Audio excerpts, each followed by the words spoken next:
Right. All right. I think we are live. Hey everyone, Lori Swanson here. Welcome to the Career Alchemy broadcast, this live broadcast that comes to you almost every week, 52 weeks a year. Believe it or not, it's one of my favorite things that I get to do. And I'm thrilled if you are coming here for the first time and joining, wonderful. If you are listening to this as a recording, thank you. And always remember that you can reach out to me if you have a question or a topic or something that you want to, have me explore through this live broadcast. I'm always looking for, I want to make sure I'm giving you the information and the, you know, ideas and thoughts that are valuable that can help make a difference for you. So my name, if you don't know me, if this is your first time, my name is Lori Swanson, and I am the CEO of Inspire Tech. I work with women in tech and product who are at a career crossroads and looking to create their path forward.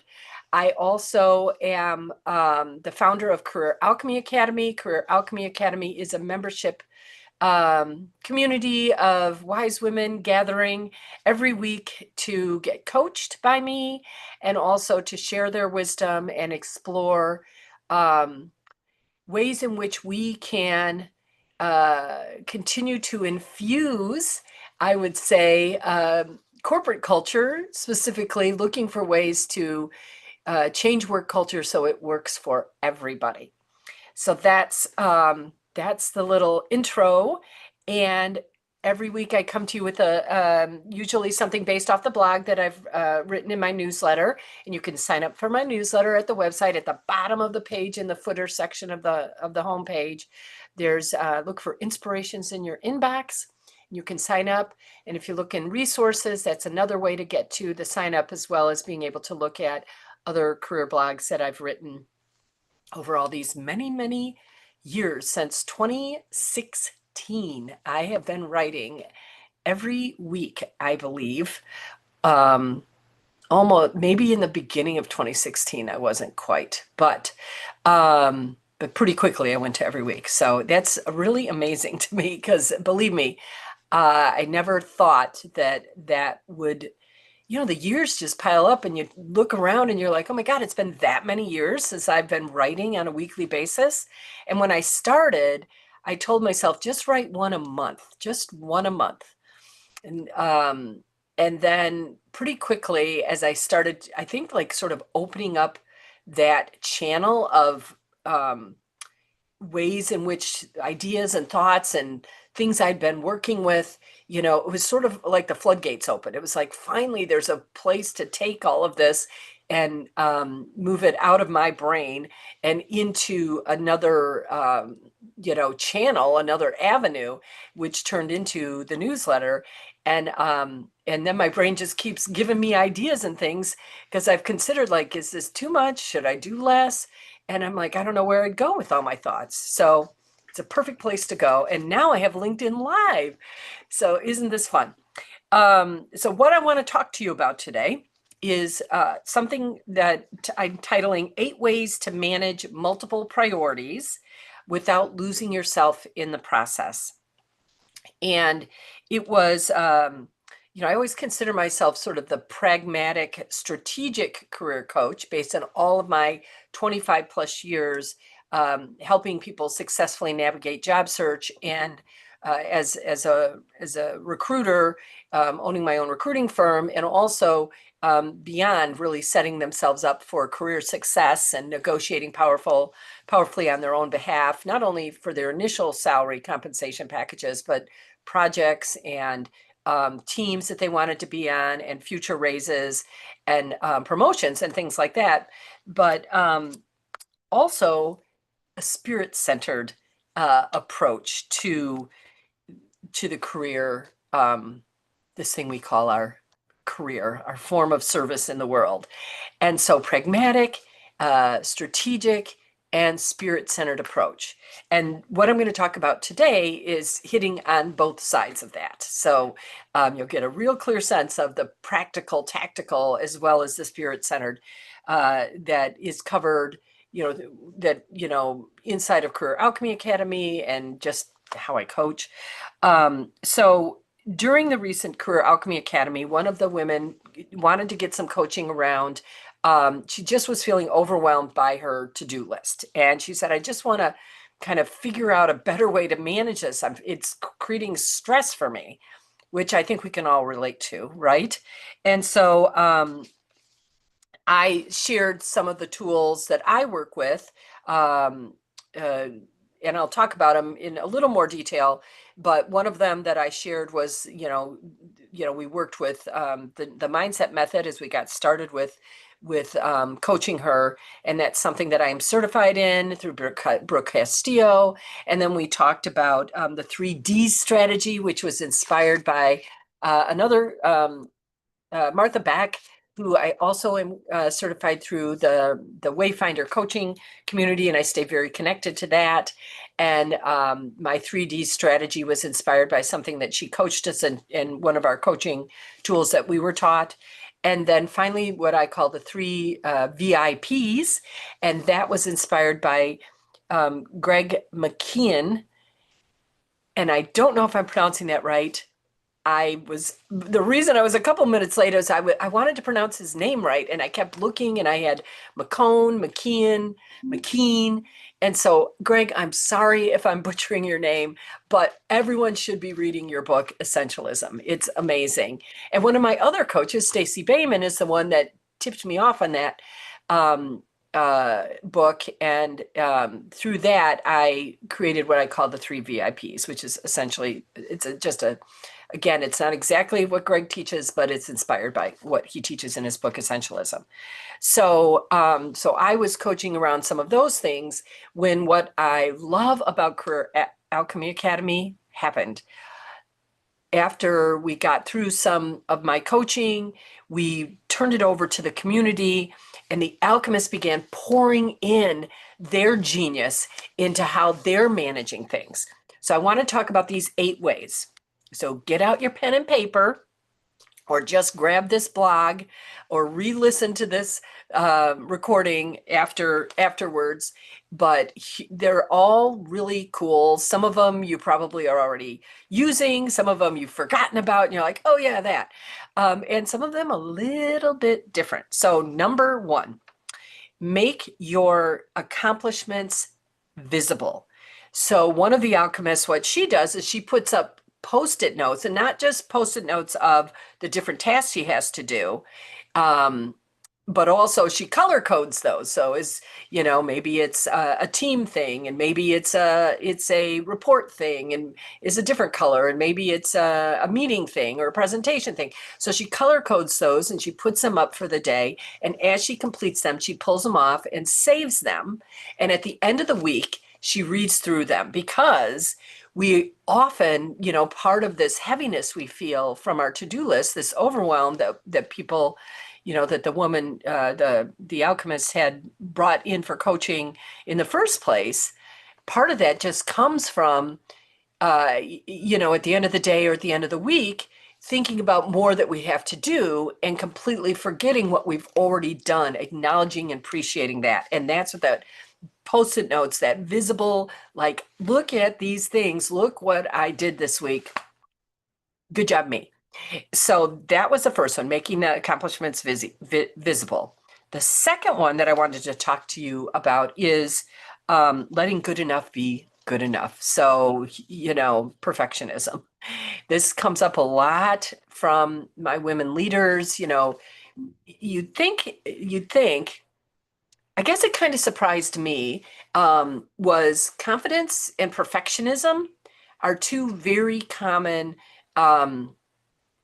things that, so not feeling confident, right? And being a perfectionist are 2 very common things that women who accomplished, women in careers who have, continue to rise in their career come up against. And you might think, that you need confidence to get there. You just don't need confidence. And you don't even need to be perfect. So because it can be messy and you're still achieving and advancing and accomplishing things, and it could be, um, uh, you know, not, feeling scared and doing it anyways, right? So in this one, number two, when we're talking about let good enough be good enough, we're speaking directly to perfectionism. So setting that aside and just simply calling something done. And if when you do that, you can ask yourself, if I called this done, what would I do with the time that I'm giving back to myself, right? Like if you can use that as motivation, what would you do if you called it done now? What would you do instead? That could be just giving yourself time to get a cup of tea. That could be shutting your laptop and going to spend final, good nights with your kids. There's so many things if you just call it done. And letting what you can do instead be a motivation to calling it done. Because sometimes done really is better than perfect. Let that one sink in, right? It really is better than perfect. So that's number two. Number three, using the 3 Ds. So I mentioned this at the top of the broadcast here. This was inspired through a tool that I learned in my coaching certification with Martha Beck, which if you're considering becoming a coach, career wayfinding is, or I call myself a career wayfinder, but it's just wayfinding coaching or wayfinding coaching certification program that Martha Beck Institute puts on. You should definitely do that. And I have 2 coaching certifications, and both of them made sense for me. But if you are like me and have this, strong sort of spirit centered side to you, this is the coaching program for you. So just a quick commercial for Martha because I'm such a fan. But anyway, so this was the 3 Ds, which I say are ditch it, delegate it, or do it joyfully. So before you automatically just add something already to your long to-do list, before you do that, ask yourself, do I have to do this or can I just ditch it altogether? Because sometimes we add things on our lists that are sort of like nice, but we don't need to do them. So just ditch it. If you can ditch it, ditch it. If you realize that you can't ditch it, then see if there's a way to delegate it, especially inside your, career, and for your family. I mean, the more that you can delegate to other people, not only does it free you up, but it also gives them opportunities to learn and grow, for your team or for your kids or, okay, the husband, okay, your partner, don't have to take it all on. Look for ways that you can delegate something. So, but if you cannot ditch it and there really isn't a way that you can delegate it, though be creative when you start to think about, I could delegate this to this person on my team, but they're not quite ready yet, then make that part of their, career development plan and, so that you can hand off some of those things. So future planning for future delegation. And then the third part of the 3 Ds is if you know that you can't ditch it or delegate it, accept that it is yours to do, and then find ways to make it joyful. Play music, change your location and go somewhere else where you can do the task. Like get your favorite beverage. Create a reward board where, as you do these things that are yours to do, but aren't necessarily, because we all have things that we really are ours to do that aren't necessarily the most fun, but finding ways to infuse some joy and entertainment and fun into it can make whatever task we have that much easier. And I found that it actually became something I was looking forward to because I had there's something I do, payroll. So payroll for my team, right? And I've talked about this before, but it's been a long time. But yes, and I use this 3Ds method, and I can't not do payroll. They want to get paid. I can't delegate it to someone else. That's my choice. Like I've had at different times, I've had other, outside companies and things, but the team is smaller now, and so it really doesn't pay for me to delegate it. And I just I do as much work delegating it to someone else as I do just doing it myself. And so, and so that's why I've decided that if I'm going to accept it as my own to do, then I'm going to make sure that I'm having lots of fun doing it. And so now I found a day that worked really well for me. I give myself a reward for doing it. I go to Starbucks, I grab a coffee, and I know I'm going to sit down at my desk to do this. And I will say I am looking forward to it now. It is something that I do not feel, resentful. And that's really what you want to do with those things that are yours to do, or that you decide are yours to do. So that was number 3. Number 4, remember Ohio. So this was like a blast from the past when one of the alchemists brought this up. So Ohio acronym, only handle it once. You remember this? This was a big thing at one point. Everyone was talking about it. And the reason they were talking about it and implementing it is because it was effective in a lot of ways. So, sometimes the oldies are the goodies that we need to keep working with.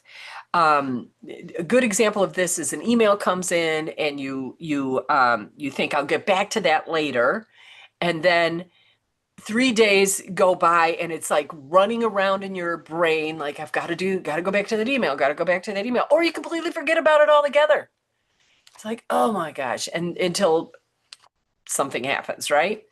And so with Ohio, when possible, in the moment, you decide what you're going to do. You either execute on it, or I have like a parking lot where I put things that at the end of the day, it's especially for emails, it's a folder, and I just park them in there. And then at the end of the day, I go back in, because I don't necessarily want to handle it exactly in the moment, but I want to make sure it gets handled by the end of the day, and I don't want to forget about it. And then I have other strategies around stuff like that too. So that's, you just, decide in the moment what you're going to do. You either execute on it, you schedule it for a different time, you implement the 3Ds. If you can ditch it, delete it, right? If you can forward it to someone else and delegate it to them as in a way that completely makes sense for their roles and stuff, do that. And if you do decide that you're going to do it, then figure out when you're going to do it, scheduling it, and infuse that joy and fun into it. See how I did that? The 3Ds. Now, number 5, choosing your 3 daily VIPs. So this comes from the book Essentialism by Greg McKeown or McCone. And it's one of my all-time favorite tools. We focus on it every month at the start of a new month. And I implement it myself with a Post-it note like this, where I have the 3 VIPs on here. And I even wrote 3 VIPs. So what are the 3 VIPs? I have blogged about it, so you can go, and if you go to this blog inside of Career Blogs on the resources page on my website, there's a link to when I talk in more detail about the 3 VIPs. But essentially, it's just every day. Having a 3 daily VIPs can really reduce the overwhelm and pressure that people that you might feel from having this long to-do list to manage. Both conflicting priorities, right? But then just lots of them. So with the 3 daily VIPs, you just ask yourself, what are the 3 things I need to do by the end of today? If I were to accomplish them, I would feel satisfied and accomplished, productive about my day. And you do that every day, day in, day out. And there's a real magic to that process, because sometimes you uncover in your 3 VIPs, there's some that you're, and 3, I use that number loosely. It might be 4. You might have personal and professional VIPs, but what does happen is something, when you just ask yourself that question, the answer that comes to mind are going to be ones that you expected. Finish that report, for example. But then there might be a surprise. And with that, you can, you will immediately feel, maybe it's just schedule that doctor's appointment, right? And all of a sudden you're like, oh, yes, that's one of those squirrely thoughts I've been running around, taking up space and feeling, adding pressure to me. Let's just do it. And it's simple, fast, and done.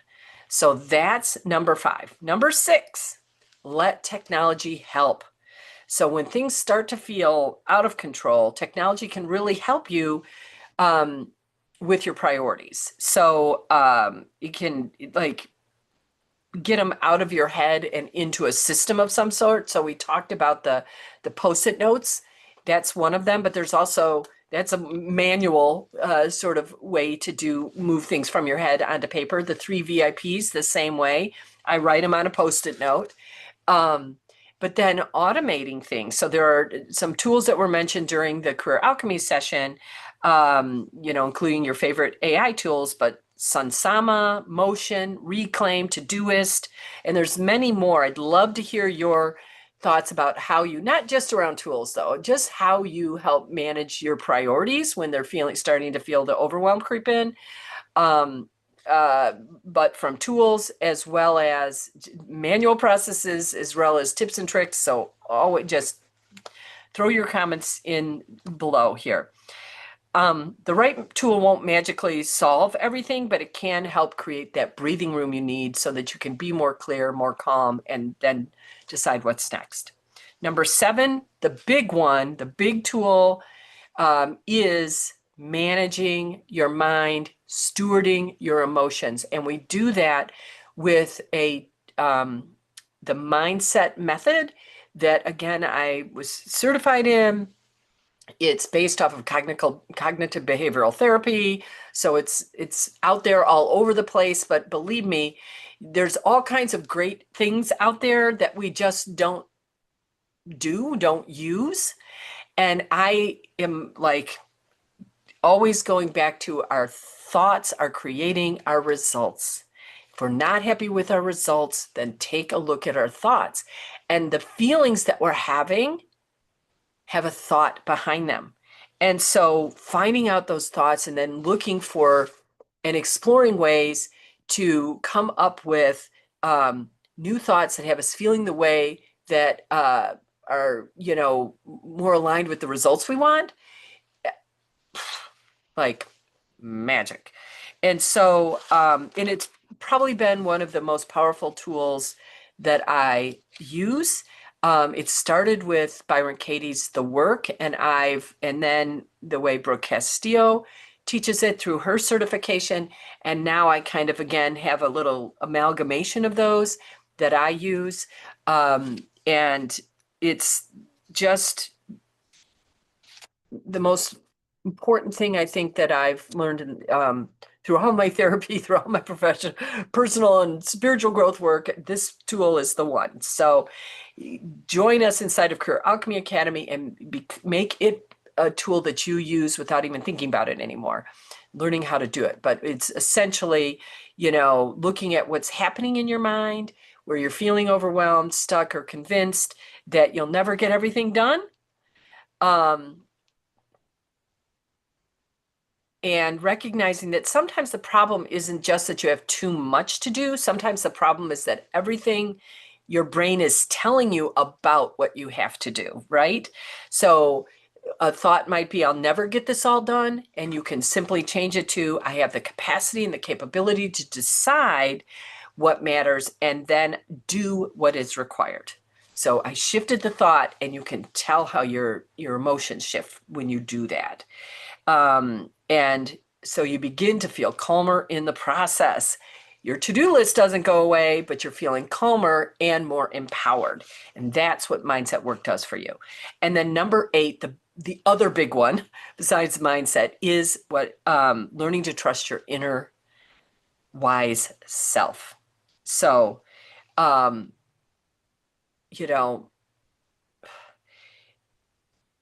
this is, the spirit-centered side of what I teach and coach around, and also how I live my life.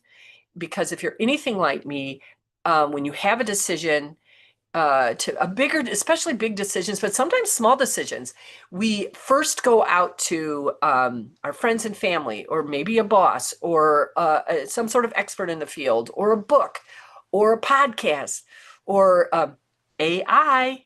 AI is coaching all of us these days. And so we look outside of ourselves first for the answer. And I'm, you know, and I love all of that stuff.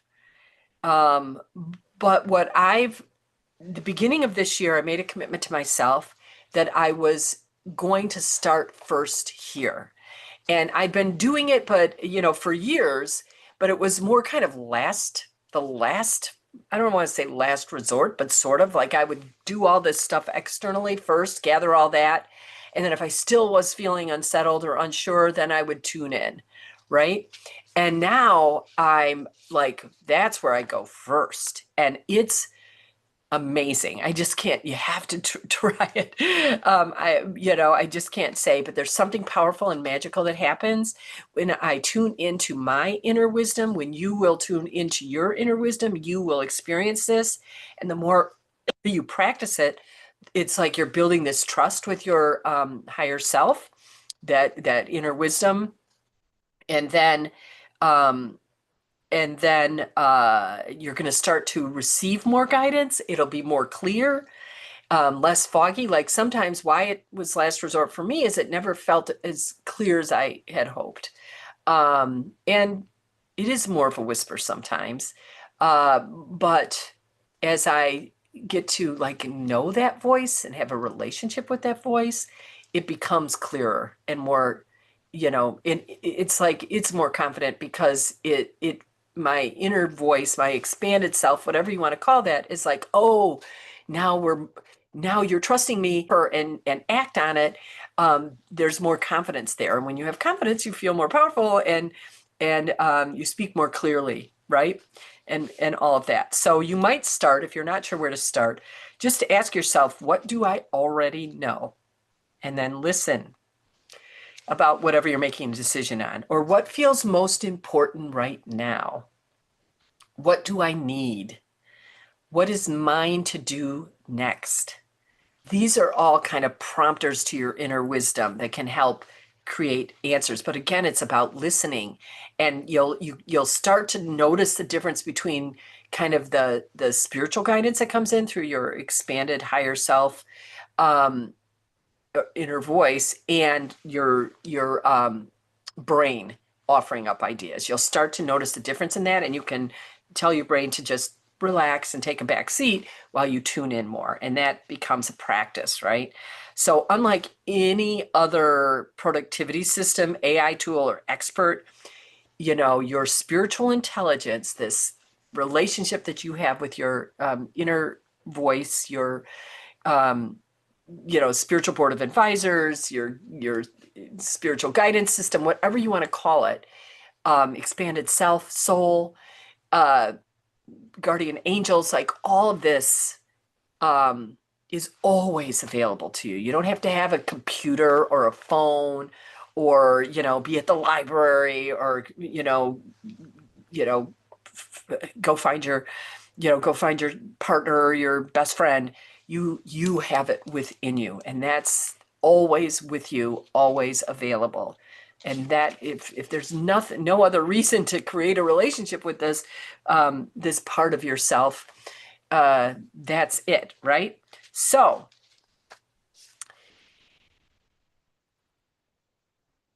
wisdom from the trenches, 8 different things. What came out of that coaching call with the alchemists was such immense value for them, for me, and hopefully now for you.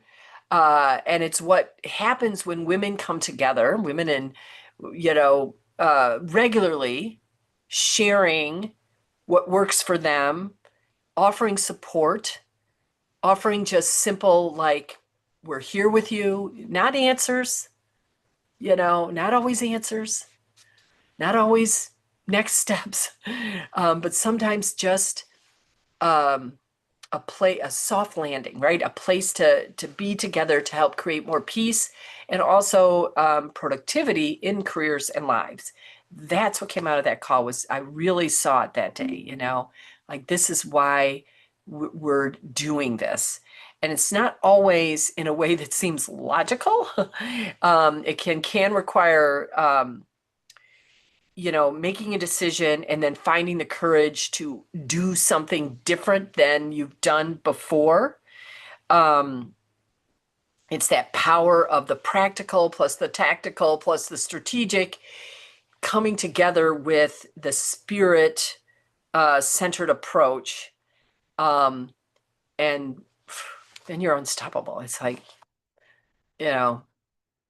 life, it's like everything gels in that point. So that is it. So I just urge you to become an alchemist. It's the best place to be. And if you've been experiencing overwhelm and trying to, figure out how to attach that, all of those conflicting and continuing to add up to-dos, take a look at these 8 ways, rewatch this, pick one of them and just try it and see if you can create a little bit more space, a little bit more calm going forward. And when we're in a more calm place, if that's the energy we're bringing into anything, into the next meeting, into the next relationship, into a project, into scheduling a phone call, talking to the airport clerk, any of those things. The more we bring that energy in, like starting with ourselves, and we create it for others, so it ripples. So that's an alchemist practice for sure. So peace to all of you. And I'll be here next week, same day, same time, Wednesday, 9 a.m. And then we are adjusting by an hour, moving it up to 10 a.m. Central Time going forward. I tried 9 out in 9 o'clock. For August, it was an experiment I'm not loving. So we're moving it to 10 o'clock on Wednesdays, starting September 9th. That's it. Talk to you all soon. Oh, no. Starting the week after the 9th. So I guess that's the 16th. Honestly, get on my email list and you'll know all the times, because I think actually it's 10 o'clock next week and then it goes to 9 and then we're 10 from then on out. That's it. Talk to you soon.